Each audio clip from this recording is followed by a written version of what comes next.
most of Gaza's journalists are not what we think of as journalists. So, for example, in this particular attack, among those killed were Mohammed Salama, a journalist working for Al Jazeera, who was actually a terrorist who personally participated in the invasion of Israel on October 7th. Also killed on Monday was Mariam Abu Daka.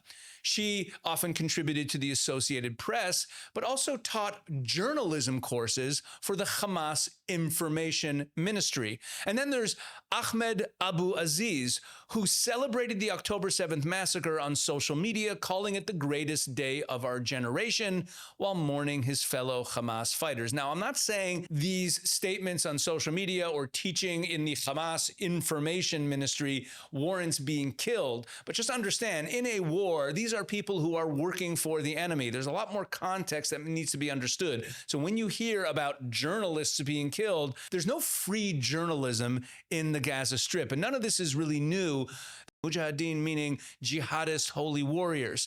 So, for example, earlier in the war, Mohammed Abu Daka, who was called a journalist and is still called that all over the internet, was celebrated as a heroic mujahid with photos published showing him holding an AK-47. Or Anas Abu Shamala, a member of Hamas's elite Nukhba unit that led the atrocities of October 7th, and he was also counted as a freelance journalist. And then you have Al Jazeera's Anas al-Sharif, and this was quite a celebrated incident a few months ago. All across the internet, he was lionized as a fearless correspondent, but he also posted a smiling selfie with Yahya Sinwar.